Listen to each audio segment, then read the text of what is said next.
Literacy is dead. At least that's what a lot of people are saying. We don't think it's true.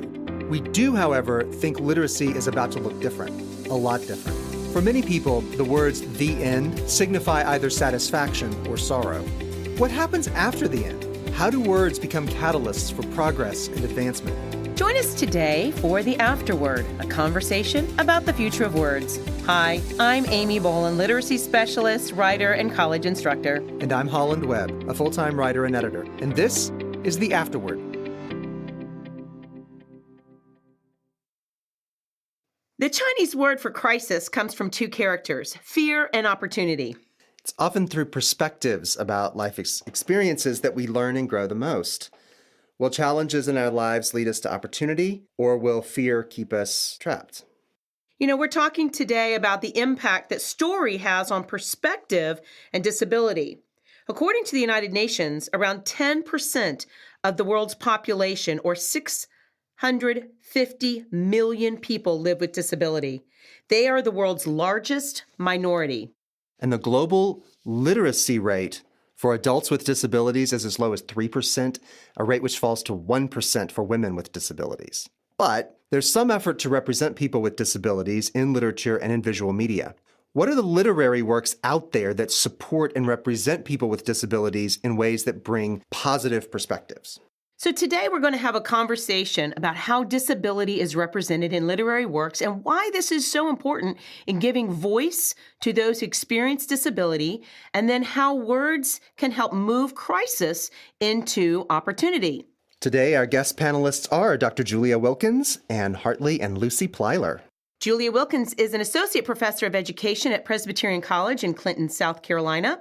She was a special education teacher in Buffalo and a special education professor at St. Cloud State University in Minnesota.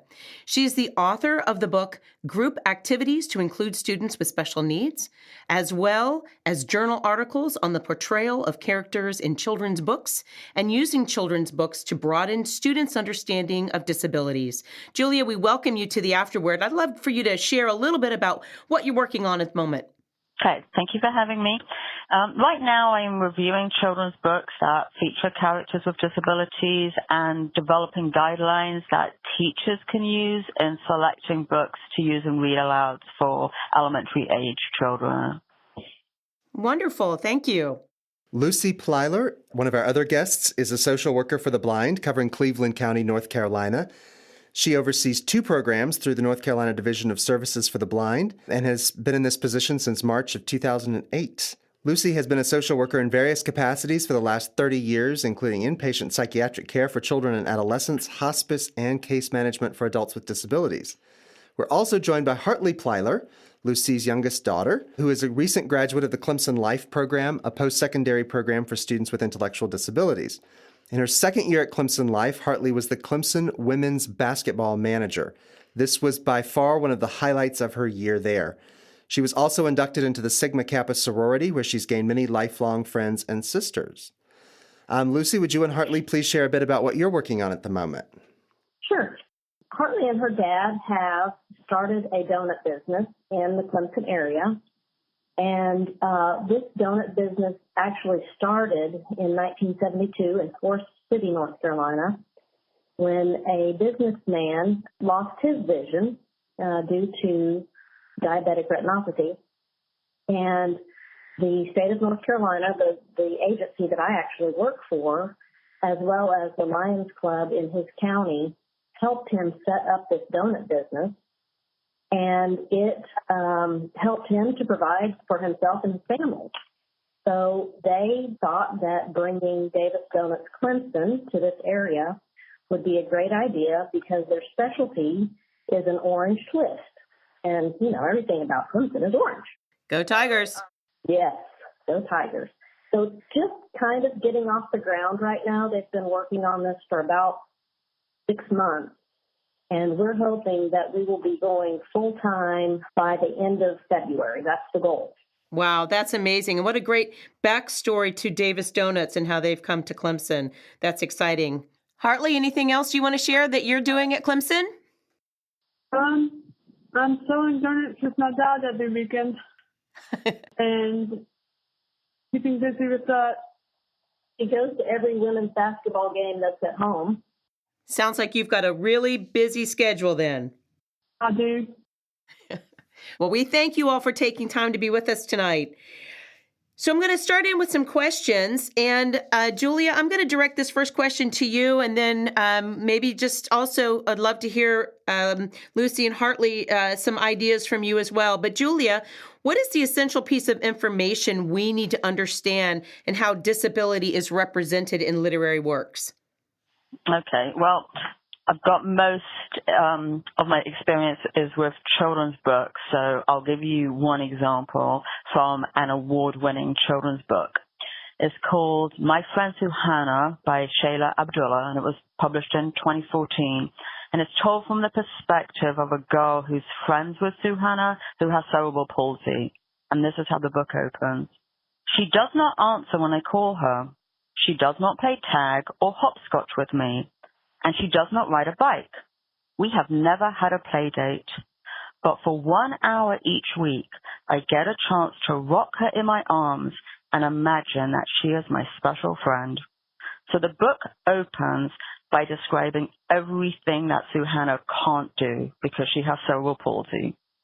And then it describes her friend rocking her in her arms. Well, first of all, that is not an age-appropriate activity because she's treating her like her baby.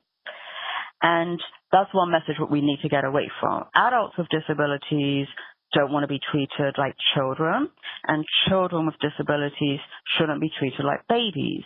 So characters with disabilities in children's books need to be portrayed as equal to other characters. And the book goes on to say, and although she cannot stand, walk, talk, or play, I love her all the same. So here, the author's aim is to teach children to be compassionate, but what's the message we're really getting from hearing that Suhana deserves to be loved even though she can't stand, walk, talk, or play? So what the book's actually doing is reinforcing all of the negative stereotypes that people have about people with disabilities. It's telling us that Suhana can't answer when she's called, play with her friends, ride a bike, stand, walk, or talk. But the friend who loves her despite all of these deficiencies then becomes the hero in the book. So what do we need to understand about how disability is represented in literary works? People with disabilities need to be portrayed like everyone else. And the way they're portrayed shouldn't reinforce a view of us and them and treating them with compassion because we pity them. Because you don't pity people you consider to be equal to you. That's brilliant, Julia. Thank you so much for sharing that. Lucy or Hartley, would you think that there would be anything that you would add to that? I would agree with Julia in that we do need to teach others to treat people with disabilities the same because that's what they want, that's what they expect. They don't see themselves as different. They just want to be just like everybody else. And I think it's important for that message to be sent both in books and in movies. Excellent. Well, what about looking at it more from, I guess, the more positive perspective? What are some of the books and movies and plays, some of the stories that include a character with a disability that you have connected with?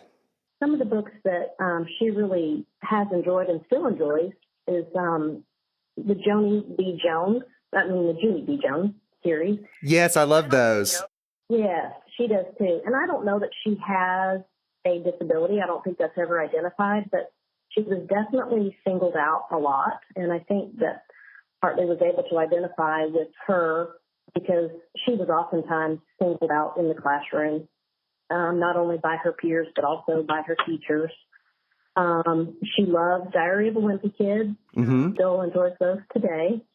And again, I don't think he has a disability, but he, again, is singled out and kind of bullied, which she has also experienced. We read the book Wonder together and really liked that movie. And we watched the movie, and we just thought that was a very big impact on both of us. I identified with the mother so many things of what she had to go through with some of the feelings and experiences that she had to watch her son go through. I've experienced that with Hartley and her disability and her the way that her peers treated her. We loved Finding Dory, and I guess Dory had ADHD. And I think that Hartley was able to identify with that as well. Those are just a few of the ones that she connected with. And then on a personal, for me, one of the first movies that I connected with was Rain Man. And I specifically watched it again after it was a big hit because the real Rain Man, his name is Kim Peek, and he has the same brain anomaly that Hartley has. And so I was very interested in finding out more about Kim Peek and how this movie came about and how his family, treated him and raised him. And the movie did have other types of disabilities that were included with what his disability was is agenesis of the corpus callosum, which is no connection between the left and the right hemisphere of the brain. And that's what Hartley has. And at the time, we didn't know what her future would look like or what she would be able to do. But anyway, it was a great movie. And unfortunately, I think that Raymond was also portrayed as the victim, and he was institutionalized, and his brother, the hero, who was a self-absorbed, non-disabled person, saved the day and used him in a not-so-positive way. So that's one of the movies that I identified with also. It's so interesting you mentioned Finding Dory. You may know that film recently became the highest-grossing animated film in North America. And, of course, not only does Dory have ADHD or something like that, but Nemo has the fin, that's Right. different. So it was interesting you mentioned that. Hartley, did you have a favorite book or movie you wanted to talk about? I liked Wonder a lot. Wonder? I have never seen Wonder. I've never even heard of Wonder. No. Well, now we've just educated Holland, so Yes. thank you, Hartley. Apparently, this is a great story. No, this is good because this is all part of educating and talking about the future of words, because there's probably a lot of people who have never delved into that part of our culture. Can I go back and ask one other thing? I had not also heard of my friend Suhana. Who did you say was the author of that book? Shayla Abdullah. I was going to ask if she was the author of The Green Bicycle. But she has written other books, but I think they Okay. take a look real quick. I was just curious because I hadn't heard of that one either. I hadn't heard of Wonder. Okay, sorry to interrupt the question to Hartley. Now, Hartley, tell me what connected you to the book and the movie Wonder. He was bullied a lot whenever he was in school like I was, and had the same trouble that I did. Okay.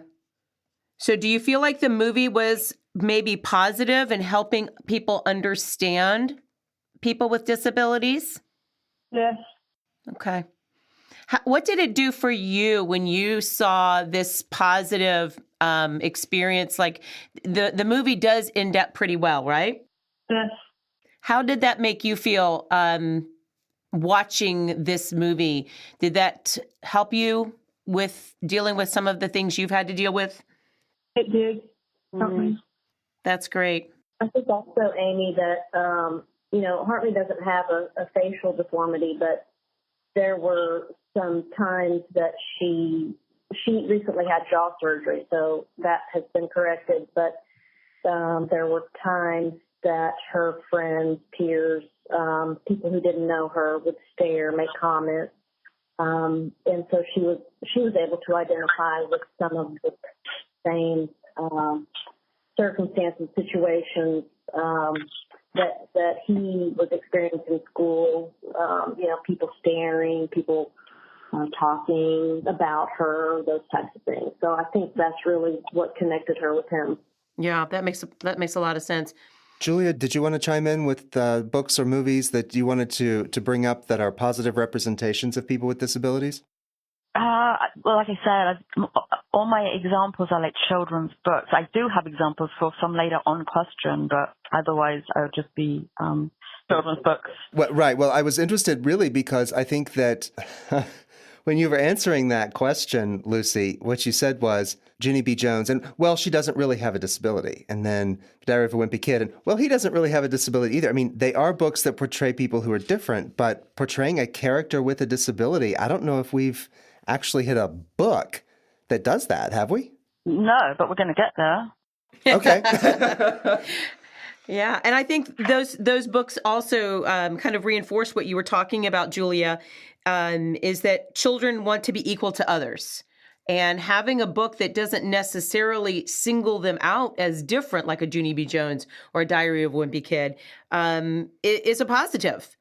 And so to have a connection where it's not, I have to be different in order to connect with this book is a real positive. So I'm really glad that, Lucy, that you brought up those examples, that these are not just books that have children with disabilities in them. Right, yeah, yeah. So, Julia, how do you select books or movies or board games for able-bodied kids that represent characters with disabilities well, or people with disabilities well? Okay. Well, it's important to look at what's being overtly stated in the book as well as the underlying messages. And I've already mentioned some of the underlying messages, which is that the characters shouldn't be portrayed as different because of their disability.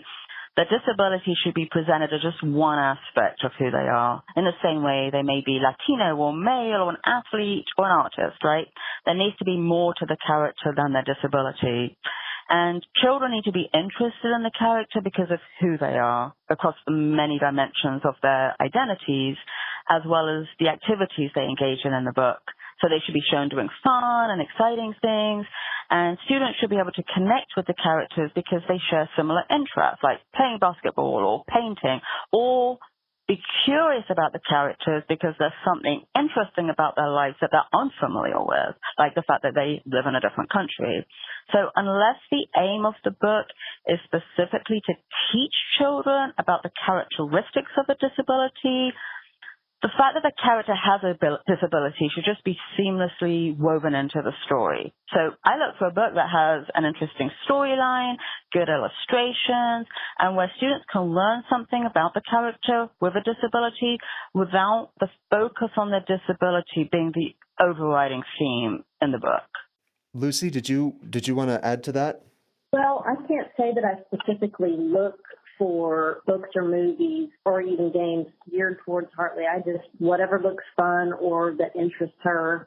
She actually got me to read Wonder. The Clemson LIFE class was reading it at school, and she liked it so much that she wanted to read it together. And we did that over, I think, Christmas break. And I just loved it, and I couldn't wait for the movie to come out. And we went to see it together, and it was just very powerful. Well, let me ask the question a little bit differently then. If there were books that you could have given to Hartley's classmates when she was in elementary school or middle school, what would those books have looked like? Well, I probably would have suggested that the class read Wonder together, even though it hadn't been written when she was in elementary school. I think that there was a book that I had her teachers read, which was called ACC and Me, which helped them to understand what her disability was about and how she could learn something, and then the next day it seemed as though she didn't know what she'd learned the day before, and that's just part of her learning. She was able to learn something and master it, and the next day it was like she'd never learned it. So some of those teachers were a little bit more understanding and helpful, but some never really got it. I don't know if that answers your question, but one would definitely be a required reading for all children and people in the elementary grades, because I think it really does teach compassion. Well, it really does answer the question. And I think, Julia, as I was also hearing you speak, a couple of the phrases that I'm hearing is some of the books and movies and things and the games that we choose, we want them to be mirrors for ourselves, to be able to see a little bit into a picture of ourself in this book or whatever literary work we're looking at. But we also want it to be a window to be able to look out at other children and to be able to see them a little bit differently. Julia, what are some ways that literary works support an accurate understanding of disability? Well, one of the ways is obviously by accurately portraying the disability. So if you're not familiar with the disability and you don't know if the portrayal is accurate, you can read the information about the author on the book flap to see if they have first-hand experience of the disability. And very often with the good books, they do have first-hand experience. And although I've emphasized avoiding books of negative portrayals, there's nothing wrong with showing a character with a disability struggling to function in the world, because the world isn't an accommodating place for people with disabilities. So showing how a person with a disability has to navigate the world contributes to an accurate understanding of living with a disability. So one example, this is a really good book, Emmanuel's Dream by Emmanuel the Fierbois. And it's a true story that you may have heard about. Emmanuel? I don't know. But yes. Okay, It's a great book. It's a true story set in Ghana, and it shows Emmanuel, who's born with only one fully developed leg. He hops 2 miles to school and back every single day, and then you see all of the things that he's able to do, like riding a bike and playing soccer. And then you see him as an adult cycling around Ghana and bringing awareness about people with disabilities. So in this book, it highlights the struggles Emmanuel has to go through, but their struggles not just related to his disability, they're related to his mother getting sick and having to move 150 miles away to get a job in a city, and then people not wanting to hire him, and then his mother dying. And so it's a great example of a book where there's so much more to the story and the character than just the focus on his disability. And it's really like a real life example of how having a disability doesn't have to be a barrier to accomplishing great things. Mm-hmm. That's brilliant. Yeah. Lucy, I would imagine, and Hartley, I would imagine there have been some barriers and some things that are difficult. So what would be some important things that you would want the listeners of our podcast to hear when they're thinking about books and movies? Well, I think portraying them as who they really are, and they are more alike than different. Mm-hmm. Excellent. They have more commonalities and more things that are the same than things that are different. Mm-hmm. So let me ask this last question. How we portray characters in literary works, it impacts the perception of others. What message do you want people to hear as they take away these important words? How can we change that perception? Lucy, what would you want that perception to look like? Oh, I think that we've come a long way. When I think about, for example, the Hunchback of Notre Dame and how he was portrayed as a monster, I think oftentimes people with disabilities were portrayed as villains or monsters. Captain Hook is another example, and Peter Pan. That they are just regular, normal people trying to lead regular, normal lives. That's what I think needs to be portrayed. That's what they want to just be regular, typical, normal people and accepted. They don't mind talking about their disability, I would say, for the most part. They want to share their story. They want to share how they've had to adapt and how they've had to maybe do things differently than other people like them. Different from them. That's wonderful. Hartley, what about you? What would you like people to know about you? Probably just to accept me as how I am. I love that. What about you, Julia? What can literary works do to impact the perception of others? Yeah, I think now a lot of the books that are written that include characters with disabilities. The aim is to educate, and often in trying to blatantly try to change the way that people are thinking, the authors take this angle where they try to evoke sympathy or pity. And so I think it's really important with fiction books that people look for books that portray individuals where disabilities are portrayed as equals.